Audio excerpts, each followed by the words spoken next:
Hi, I'm Ted Garnett and I'm glad you're here. Welcome to the 8-Minute A-Game.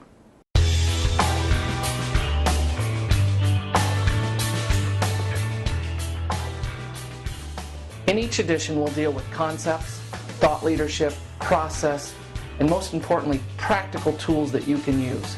I promise you straight talk, truth in management, and direct challenges at a level that's rare from consultants these days. Why? Because I'm interested in your success. It's that simple. Even if it's painful, I promise we'll help you to make it profitable for your organization. Now, because time is the new money in this economy, I'm going to keep it to 8 minutes or less each edition. So what do you say? Let's get on with it.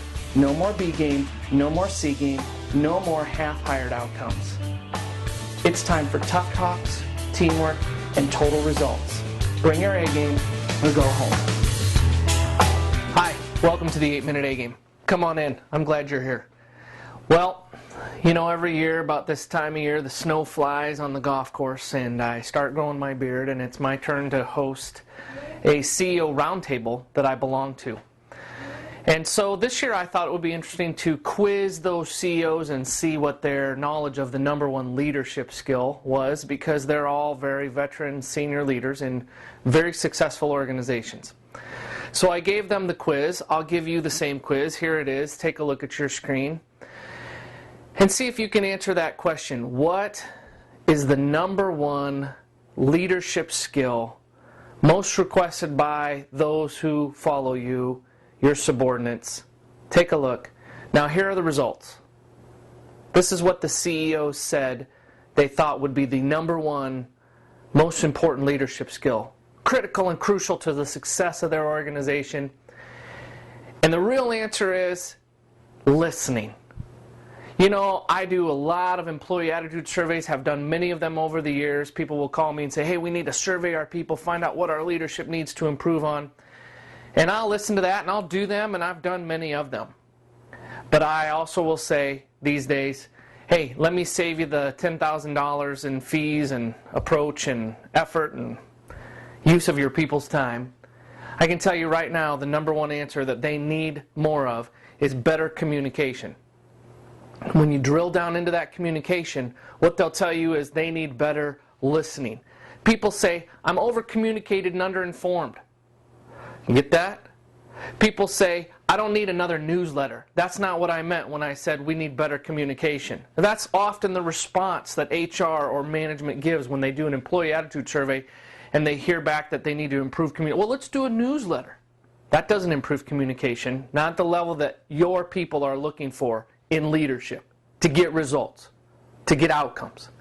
What they're really saying is we need better listening. Listening that turns into shared meaning, comprehending, understanding, and actionable results where things get done that are supposed to get done. So here's a couple of things for you. Listening is not an easy thing, so let's talk about it. I have found, I was driving the other day after I got home from work, and in the back seat was my 6-year-old son. He had just gotten picked up from flag football practice. And I was driving home, still kind of in work mode, and he was telling me what had gone on at practice and during his day. And I was still kind of halfway at work, and I was saying, yeah, oh yeah, yeah. And he would tell me something else, and I'd say, yeah.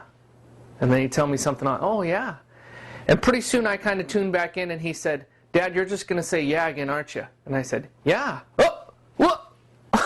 What was that? And he said, Dad, everything I say, you just say yeah. He could tell I wasn't really listening, even though I was giving the appearance of listening. You know who's good at this? Girls under the age of 6. If you have a niece or a daughter, or you're around a friend's child who is female under the age of 6, if you try to not listen to them when they're telling you something, they will literally grab your face and turn it to them and say, Daddy, Uncle Ted, you're not listening to me. Listen. Now, if my 6-year-old son or little girls under the age of 6 can tell when you're not listening to them, guess what? So can the rest of us. So can your staff, your customers. So we need to get better at listening.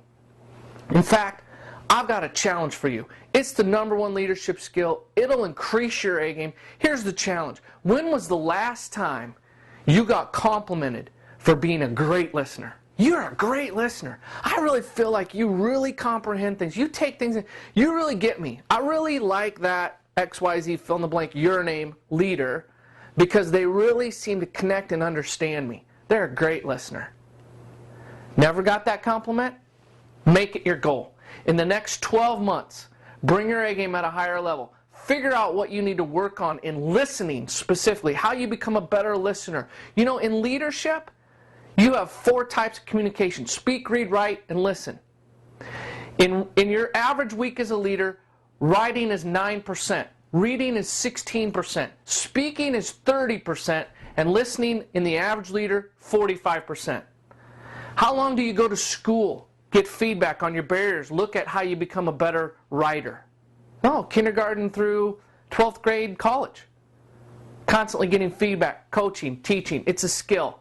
What about reading? Oh, we had to read out loud when I was in 6th, 7th, 8th grade. You continue to get feedback. You're not reading this right. You're reading. You get all kinds of classes on your barriers. Speaking, you learn that from the age of 0. We talk about in my house, we spend the first 2 years trying to get them to walk and talk, and the next couple of years to get them to sit down and be quiet. So you get constant feedback from the age of 0 through 12th grade probably. What about listening? When did you ever have a class on that? It might have been part of a communication class, maybe one class out of a whole semester focused on listening, yet it's 45% of the average leader's week. So start asking yourself, what would get you to that level, to that A game level, where you would be told you're a great listener? I really feel like you get me, you understand, you almost anticipate the questions I'm going to ask and help me understand how to get the answers. You really, really get me. Think about how to get that compliment, okay?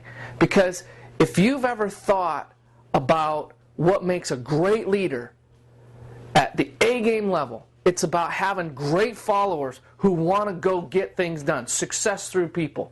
That's what a great leader's all about. That's what the A game's all about. So think about how you get that level of listening accomplished in your life. We'll talk more about in future 8-minute A games the specific barriers or things that we work on with leaders often that improve their communication and listening with their people. So tune into future editions. In the meantime, next time we're going to talk about the formula for speed. What is it? How do you get it with your people? And how do you implement improving results in your organization through the formula for speed? Only here at Performance Resources Consulting in the 8-minute A game. You can check out the formula for speed next time, but until then, bring your A game or go home.